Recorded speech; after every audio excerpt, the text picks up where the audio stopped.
Hello, dear friends and students. Welcome back to our Arivu Tutorials Spoken English classes, class 31. I hope you have been learning. Yeah, already you know three types of tenses, under that four categories, right? So we are with future continuous. Already in your last class, I have been taught that positive sentence. Today, I am taking you people to the negative sentence in future continuous. So, with I, you, we, they, he, she, it. So, how we can use? Already you know that one. In the present continuous and in the past continuous. With is, am, or, was, were. We use not with that. Am not, is not, or not, was not, were not, like that. Same like that. Here, we cannot use will be not. We have to use will not be. Then, as it is, suppose if you wanted to use shall means shall not be. Like that, you have to use. That means it shows indirectly in the future which one it is going to happen in front of your notice or eyes, like that you can see. ಅಂದರೆ future continuous ಅಂದ್ರೇ ನಿಮಗೆ ತೋರಿಸುತ್ತೆ ಮುಂದೆ ಆಗುವಂಥದ್ದು, ಅದು ನಿಮ್ಮ ಎಕ್ಸ್ಪೆಕ್ಟೇಷನಲ್ಲಿ ನೀವು ನೋಡ್ತಿರ್ಬೇಕಾದ್ರೇ ಆಗ್ತಿರೋ ಅಂಥದ್ದು ಅಥವಾ ಇಷ್ಟೊತ್ತಿಗಾಗಲೇ ಆಗ್ತಾ ಇರುತ್ತೆ ಅಂತ ಹೇಳೋದಕ್ಕೆ ನಾವು ವಿಲ್ ಬಿ ಯೂಸ್ ಮಾಡ್ತೀವಿ. ಇದು ವಿಲ್ ಬಿ ಅಂದರೆ ಪಾಸಿಟಿವ್ ಸೆಂಟೆನ್ಸಲ್ಲಿ ಯಾವ ಥರ ಹೇಳೋದು ಅಂತ ಹೇಳ್ಕೊಟ್ಟಿದ್ದೀನಿ. ಈಗ ಇದೇ ಫ್ಯೂಚರ್ ಕಂಟಿನ್ಯೂಸ್ ಟೆನ್ಸಲ್ಲಿ ನೆಗೆಟಿವ್ ಸೆಂಟೆನ್ಸ್ ಹೇಗೆ ಮಾಡೋದಂತ ಹೇಳ್ಕೊಡ್ತೀನಿ. ಐ ಹೋಪ್ ಇಂಗ್ಲೀಷಲ್ಲೇ ಹೇಳಿದ್ದು ನಿಮ್ಗೆ ಅರ್ಥ ಆಗಿದೆ ಅಂತ ಅನಿಸುತ್ತೆ. ವಿಲ್ ಬಿ ನಾಟ್ ಅಂತ ಯೂಸ್ ಮಾಡಬಾರ್ದು, ವಿಲ್ ನಾಟ್ ಬಿ ಅಂತ ಯೂಸ್ ಮಾಡಬೇಕಂದ್ರೆ ವಿಲ್ ಮತ್ತು ಬಿ ಮಧ್ಯದಲ್ಲಿ ನಾಟನ್ನು ಹಾಕುವಂಥದ್ದು ಹೇಗೆ ಅಂತೇಳಿ ನೋಡೋಣ. ನೋಡಿ, ಒನ್ ಬೈ ಒನ್ ಸೆಂಟೆನ್ಸಸ್ಗೆ ಹೋಗೋಣ. ಕ್ಲಿಯರ್? ಯಾ.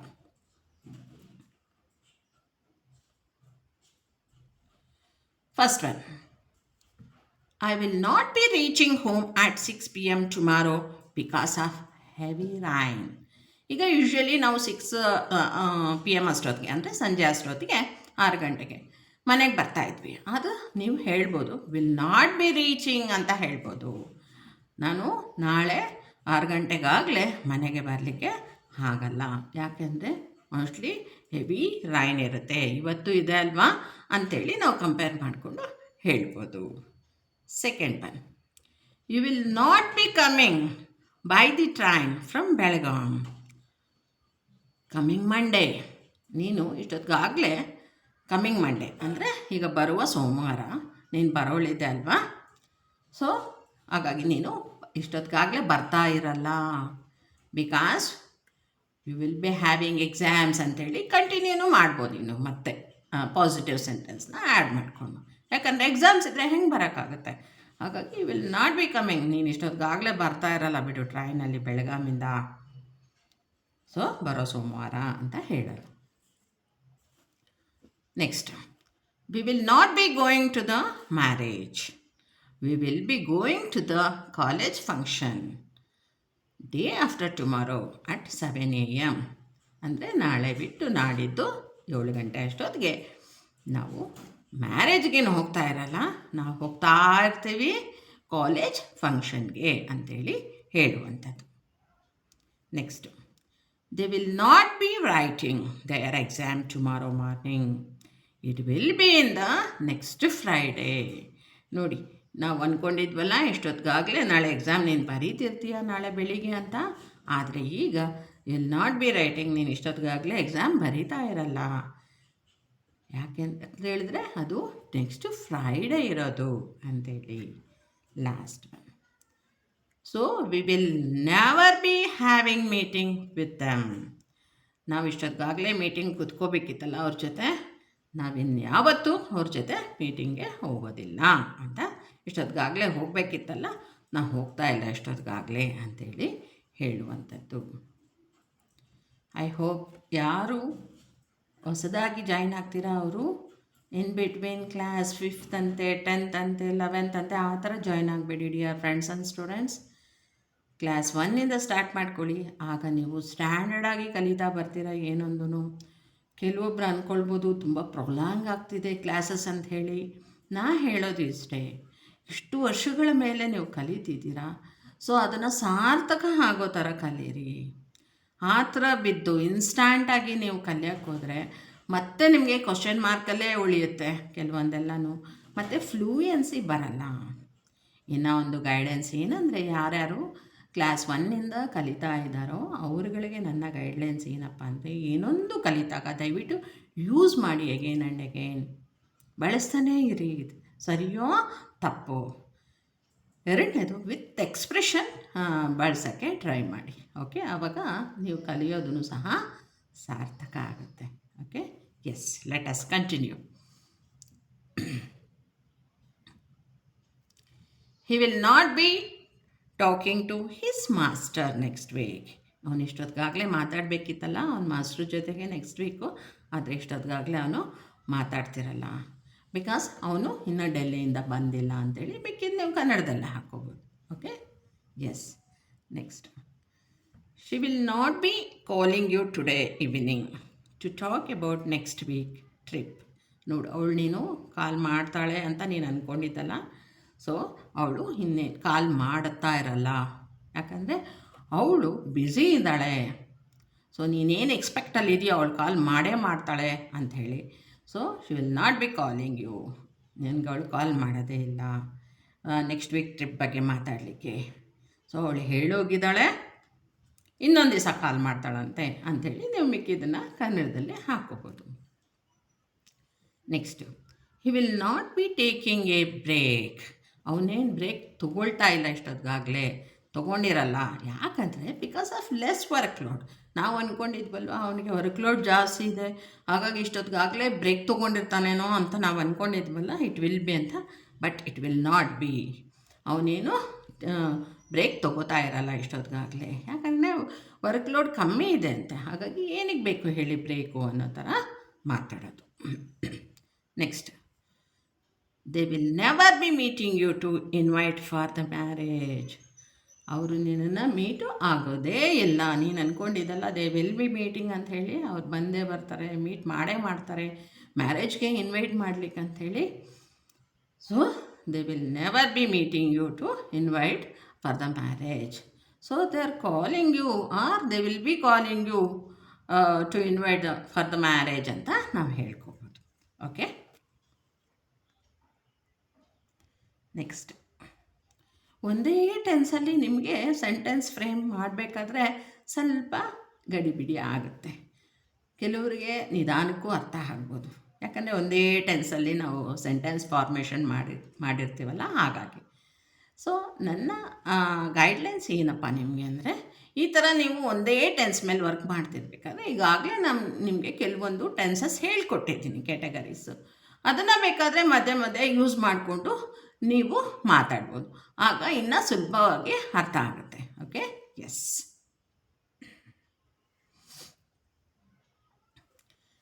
ಈಗ ಇಲ್ಲಿ ಹೆಸರುಗಳನ್ನ ಹಾಕಿ ಮಾಡಿಕೊಟ್ಟಿದ್ದೀನಿ. Okay, Kamala will not be going to school today morning because school will be declaring holiday. ನೋಡಿ, ಇಲ್ಲಿ ಎರಡು ಎಕ್ಸ್ಪೆಕ್ಟೇಷನಲ್ಲೇ ಕೊಟ್ಟಿದ್ದೀನಿ. Actually school will be declared holiday ಅಂತ ಬರಬೇಕು, ಅದು ಈಗಾಗಲೇ ಡಿಕ್ಲೇರ್ ಆಗಿಬಿಟ್ಟಿದ್ರೆ, ಅಂದರೆ ಅನೌನ್ಸ್ ಮಾಡಿಬಿಟ್ಟಿದ್ರೆ ಸ್ಕೂಲವರು. ಇಲ್ಲಿ ನಾನು ಹೇಳ್ತಾ ಇದ್ದೀನಿ ಸ್ಕೂಲು ಡಿಕ್ಲೇರ್ ಮಾಡೇ ಮಾಡುತ್ತೆ ಹಾಲಿಡೇ ಅಂಥೇಳಿ. ಹಾಗಾಗಿ ಕಮಲಾ ಏನು ಸ್ಕೂಲ್ಗೆ ಹೋಗ್ತಾ ಇಲ್ಲ. ಇಷ್ಟೊತ್ತಿಗಾಗಲೇ ಅವಳು ಮಾರ್ನಿಂಗ್ ಹೊರಟು ನಿಂತುಬಿಡ್ಬೇಕಿತ್ತು, ಆದರೆ ಅವಳು ಹೋಗ್ತಾ ಇಲ್ಲ. ಏನಕ್ಕೆ? ಸ್ಕೂಲ್ ಒಬ್ವಿಯಸ್ಲಿ ಡಿಕ್ಲೇರ್ ಮಾಡೇ ಮಾಡುತ್ತೆ ಹಾಲಿಡೇನ ಅಂಥೇಳಿ ಏನೋ ಒಂದು ರೀಸನ್ ಕೊಡ್ಬೋದು, ಹೆವಿ ರೈನಿಂಗ್ ಅಥವಾ ಫ್ಲಡ್ಸು ಏನೋ ಒಂದು. ಓಕೆ, ಅಥವಾ ಯಾರ್ದಾದ್ರು sad demise etcetera. Next, Mohan will not be in meeting with his boss today afternoon. Mohan ಇಷ್ಟೊತ್ತಿಗಾಗಲೇ ಅವನು ಮೀಟಿಂಗಲ್ಲಿ ಇರಬೇಕಿತ್ತಲ್ಲ ಅವನ ಬಾಸ್ ಜೊತೆಯಲ್ಲಿ. ಇವತ್ತಿನ ಮಧ್ಯಾಹ್ನ ನೋಡಿದ್ರೆ ಅವನೇನು ಮೀಟಿಂಗಲ್ಲಿ ಇರಲ್ಲ. ನಾವು ಅಂದ್ಕೊಂಡಿದ್ವಲ್ಲ ಮೀಟಿಂಗಲ್ಲೇ ಇರ್ತಾನೆ ಇಷ್ಟೊತ್ತಿಗಾಗಲೇ ಆಫ್ಟರ್ನೂನು ಅಂದರೆ ಮಧ್ಯಾಹ್ನ. ಅವನು ಮೀಟಿಂಗಲ್ಲಿರಲ್ಲ. ಯಾಕಂದರೆ ಅವನು ಮನೆಗೆ ಬಂದುಬಿಟ್ಟಿದ್ದಾನೆ ಅಂತ ಹೇಳ್ಬೋದು, ಅಥವಾ ಇನ್ನೆಲ್ಲೋ ಹೋಗಿದ್ದಾನೆ ಅಂತೇಳಿ ಹೇಳ್ಬೋದು. Next, Sharan and Bishu will not be playing together today afternoon because of summer. Very hot will be outside. ನೋಡಿ, ಶರಣ್ ಮತ್ತು ಬಿಶು ಇಷ್ಟೊತ್ತಿಗಾಗಲೇ ಆಡ್ತಾ ಇರಬೇಕಿತ್ತಲ್ಲ ಜೊತೆಯಲ್ಲಿ. ಟುಗೆದರ್ ಅಂದರೆ ಜೊತೆಯಲ್ಲಿ ಅಂಥೇಳಿ. ವಿಲ್ ನಾಟ್ ಬಿ ಪ್ಲೇಯಿಂಗ್, ಅವರೇನು ಆಡ್ತಾ ಇರಲ್ಲ ಇವತ್ತಿನ ಮಧ್ಯಾಹ್ನ. ಯಾಕೆಂದರೆ ಹೆವಿ, ಇದು ಸಮ್ಮರು, ನಿಮಗೆ ಗೊತ್ತಿದೆ, ಹೆವಿ ಹಾಟ್ ಇದೆ ಔಟ್ಸೈಡು. ಹಾಗಾಗಿ ಅವರಿಬ್ಬರು ಜೊತೆಯಲ್ಲಿ ಆಡ್ತಾ ಇರಲ್ಲ. ಸಂಜೆ ಏನೋ ಆಡ್ತಾರೆ ಅಂಥೇಳಿ ನೀವು ವಿಲ್ ಹಾಕಿನೂ ಬೇಕಾದರೆ ಆಮೇಲೆ ಹೇಳ್ಕೊಳ್ಳಿ ಸಿಂಪಲ್ ಫ್ಯೂಚರ್ ಟೆನ್ಸಲ್ಲಿ. Next, Karan will not be able to talk to you during his office hours. ನೀನು ಐ ವಿಲ್ ಕಾಲ್ ಯು ಅಂತ ಹೇಳ್ತಿದ್ದಲ್ಲ, so Karan will not be able to talk. ಅವನು ನಿನ್ನ ಜೊತೆ ಮಾತಾಡೋಕ್ಕೆ ಆಗಲ್ಲ. ಯಾಕಂದರೆ ಇಷ್ಟೊತ್ತಿಗಾಗಲೇ ಆಫೀಸಲ್ಲಿ ಇರ್ತಾನೆ. ಇದು ಅವನ ಆಫೀಸ್ ಅವರ್ಸ್ 9 to 5. ಸೊ ಹಾಗಾಗಿ ಅವನು ಮಾತಾಡೋಕ್ಕೆ ಆಗಲ್ಲ ನಿನ್ನ ಜೊತೆಯಲ್ಲಿ. ನೀನು ಅಂದ್ಕೊಂಡಲ್ಲ ನಾನು ಮಾಡ್ತೀನಿ, ಅವನು ಇಷ್ಟೊತ್ತಿಗಾಗಲೇ ಮಾತಾಡ್ತಿರ್ತಾನೆ ನನ್ನ ಹತ್ರ ಅಂಥೇಳಿ. ಅವ್ನು ಮಾತಾಡೋಕ್ಕಾಗಲ್ಲ ಬಿಕಾಸ್ ಆಫೀಸ್ ಅವರ್ಸ್ ಅಂಥೇಳಿ ಹೇಳೋದು. Next, Peter will not be going for walking tomorrow evening. It will B raining. ಅಲ್ಲಿ ಬೇಕಾದ್ರೆ ಬಿಕಾಸ್ ಅಂತಲೂ ಹಾಕ್ಕೊಳ್ಳಿ. ಪೀಟರು ಯಾವಾಗಲೂ ವಾಕಿಂಗ್ ಹೋಗ್ತಾ ಇರ್ತಾರಲ್ಲ, ಆದರೆ ನಾಳೆ ಈವ್ನಿಂಗು ಅವನು ಹೋಗ್ತಾ ಇಲ್ಲ. ಇಷ್ಟೊತ್ತಿಗಾಗಲೇ ಹೋಗಬೇಕಾಗಿತ್ತು, ಆದರೆ ಇಷ್ಟೊತ್ತಿಗಾಗಲೇ ಹೋಗ್ತಾ ಇರಲ್ಲ ಅವನು. ಯಾಕೆ ಅಂದರೆ ಇಟ್ ವಿಲ್ ಬಿ ರೈನಿಂಗ್. ಇಷ್ಟೊತ್ತಿಗಾಗಲೇ ಮಳೆ ಬರೋಕ್ಕೆ ಸ್ಟಾರ್ಟ್ ಆಗಿರುತ್ತೆ. ಹಾಗಾಗಿ ಅವನು ಹೊರಟಬೇಕಾಗಿರೋನು ಹೊರಡ್ತಾ ಇರಲ್ಲ, ಅವನ ಮನೆಯಲ್ಲೇ ಇದ್ಬಿಟ್ಟಿರ್ತಾನೆ ಅಂತೇಳಿ ಹೇಳೋದು. Next, last one, it will not B raining at this time next week. Next week ಅಂದರೆ ಮುಂದಿನ ವಾರ ಇಷ್ಟೊತ್ತಿಗಾಗಲೇ ಮಳೆ ಏನೋ ಬರ್ತಾ ಇರಲ್ಲ ಅಂತ ನೆಗೆಟಿವ್ ಆಗಿ ಹೇಳೋದು. ಇಲ್ಲಿ ಗಮನಿಸಿರ್ಬೋದು, ನಾಟು ನೆವರು ಬೇಕಾದರೆ ಅಲ್ಲಲ್ಲಿನೂ ನೀವು ಆನ್ಸರ್ ಮಾಡಬೇಕಾದ್ರೆ ನೋ ಅಂತ ಸಹ ನೀವು ಹಾಕ್ಕೋಬೋದು. ಇವು ಮೂರು ಅಲ್ಲಿ ಯಾವುದು ಕಂಡ್ರೂ ನಿಮಗೆ ಗೊತ್ತಿದೆ ಈಗಾಗಲೇ ನೆಗೆಟಿವ್ ಸೆಂಟೆನ್ಸ್. ಓಕೆ, ಪಾಸಿಟಿವ್ ಸೆಂಟೆನ್ಸಲ್ಲಿ ಇದು ಕಾಣಲ್ಲ. ಓಕೆ, ನೆಕ್ಸ್ಟ್, ಈಗಾಗಲೇ ನಾನು ನಿಮಗೆ ಪ್ರಿಪೋಷನ್ಸು ಕೆಲವೊಂದು ವರ್ಡ್ಸ್ನ ಫೆಮಿಲಿಯರ್ ಮಾಡಿದ್ದೀನಿ, ಹೇಳಿಕೊಟ್ಟು ಯಾವ ಥರ ಯೂಸ್ ಮಾಡೋದಂತ. ಇಲ್ಲಿ ಫ್ಯೂಚರ್ ಕಂಟಿನ್ಯೂಯಸ್ ಟೆನ್ಸಲ್ಲಿ ಪ್ರಿಪೋಷನ್ಸ್ ಯಾವ ಥರ ಆ್ಯಡ್ ಮಾಡ್ಬೋದಂತ ಹೇಳಿದ್ದೀನಿ. ಕಲರಿಂಗೇ ನಾನು ಬೇರೆ ಕೊಟ್ಟಿದ್ದೀನಿ ನೋಡಿ, ಅಲ್ಲಿ ಬ್ಲೂ ಕಲರಲ್ಲಿ ಇದೆಲ್ಲ ಅದು ಪ್ರಿಪೋಷನ್ ಆಗುತ್ತೆ. ಇನ್ನೂ ಬೇಕಾದರೆ ನೀವು ಇದಕ್ಕೆ ಅಡ್ಜಸ್ಟ್ ಆಗೋ ಥರ ಯಾವುದನ್ನು ಬೇಕಾದ್ರೂ ನೀವು ಹಾಕ್ಕೋಬೋದು. Let us start.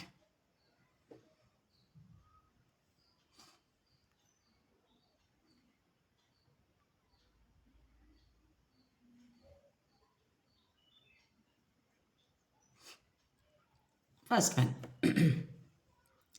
they will be working on their homework at the study room. ಇಷ್ಟೊತ್ತಿಗಾಗಲೇ ಅವರು ವರ್ಕ್ ಮಾಡ್ತಾ ಇರ್ತಾರೆ.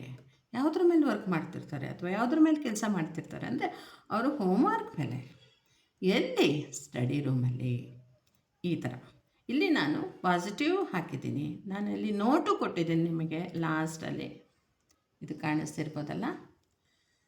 ನೀವು ಇದನ್ನು ಬೇಕಾದರೆ ನೆಗೆಟಿವ್ಗೂ ಹಾಕೋಬೋದು. ಓಕೆ, ಇಲ್ಲಿ ನನಗೆ ಈ ಫ್ಯೂಚರ್ ಕಂಟಿನ್ಯೂಯಸ್ ಜೊತೆಗೆ ಪ್ರಿಪೋಷನ್ ಹೇಗೆ ಬಳಸೋದಂತ ಹೇಳ್ಕೊಡೋದು intention. Okay, next, we will be celebrating our anniversary at the new hotel next month. ಯಾವುದೋ ಒಂದು ನ್ಯೂ ಹೋಟೆಲ್ ಸ್ಟಾರ್ಟ್ ಆಗ್ತಿರುತ್ತೆ ಅಂತ ಇಟ್ಕೊಳ್ಳಿ, ಅಥವಾ ಹೆಸರೇ ನ್ಯೂ ಹೋಟೆಲ್ ಅಂತ ತಿಳ್ಕೊಳ್ಳಿ. ಸೊ ನಾವು ಹೇಳೋದು ಬೇರೆಯವ್ರಿಗೆ, ಇಷ್ಟೊತ್ತಿಗಾಗಲೇ ನಾವು ಆ್ಯನಿವರ್ಸರಿನ ಸೆಲೆಬ್ರೇಟ್ ಮಾಡ್ತಾ ಇರ್ತೀವಿ ಆ ನ್ಯೂ ಹೋಟ್ಲಲ್ಲಿ.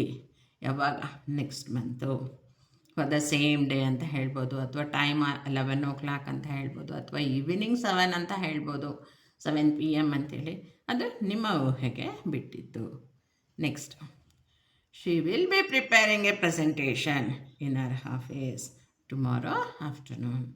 ಯಾರೋ ಬಂದುಬಿಟ್ಟು ನಾನು ಅವಳಿಗೆ ಕಾಲ್ ಮಾಡ್ತೀನಿ ಇವತ್ತು, ನಾಳೆ ಆಫ್ಟರ್ನೂನು ಅಂತ ಹೇಳಿದಾಗ ನಾವು ಹೇಳ್ಬೋದು, ನೋ ಡೋಂಟ್ ಕಾಲ್ ಹರ್. ಇನ್ನು ನಿಮಗೆ ಡು ನಾಟ್ ಎಲ್ಲ ಹೇಳ್ಕೊಟ್ಟಿಲ್ಲ, ನಾನು ಜಸ್ಟ್ ಕ್ಯಾಶುಯಲಾಗಿ ಬಳಸ್ತಿದ್ದೀನಿ. She will be busy. ಏನಕ್ಕೆ busy? She will be preparing a presentation ಅವಳು ಆಫೀಸಲ್ಲಿ ಪ್ರೆಸೆಂಟೇಷನ್ನ prepare ಮಾಡ್ತಿರ್ತಾಳೆ.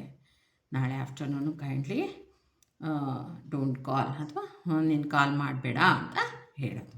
Okay, next she will be singing a song for her birthday. ಇಷ್ಟೊತ್ತಿಗಾಗಲೇ ಅವಳು ಹಾಡು ಹೇಳ್ತಾ ಇರ್ತಾಳೆ, ಯಾಕಂದರೆ ಬರ್ತ್ಡೇ ಪಾರ್ಟಿಲಿದ್ದಾಳಲ್ವ. ಅವಳು ಹೇಳಿದ್ಲು 8 ಗಂಟೆ ಅಷ್ಟೊತ್ತಿಗೆ ಸ್ಟಾರ್ಟ್ ಆಗುತ್ತೆ, ನಾನು ಅಷ್ಟೊತ್ತಿಗೆ ಫಸ್ಟು ಹಾಡೇ ನನ್ನದೇ ಇರೋದು.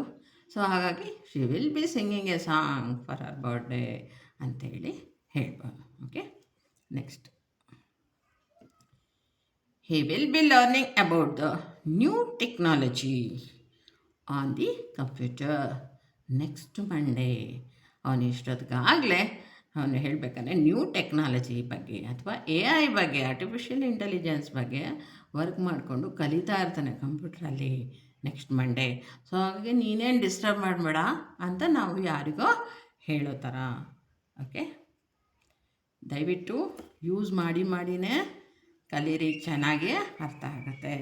ಓಕೆ, ದಯವಿಟ್ಟು ಯಾರು ಹೊಸದಾಗಿ ಬಂದಿದ್ದೀರೋ ಅವರು ಸಬ್ಸ್ಕ್ರೈಬ್ ಮಾಡಿ, ಶೇರ್ ಮಾಡಿ, ಲೈಕ್ ಮಾಡಿ, ಹಾಗೆ ನಿಮ್ಮ ಒಪಿನಿಯನ್ಸ್ನ ಕಮೆಂಟ್ ಬಾಕ್ಸಲ್ಲಿ ಹಾಕಿ. Okay dear friends and students, thank you. Stay tune.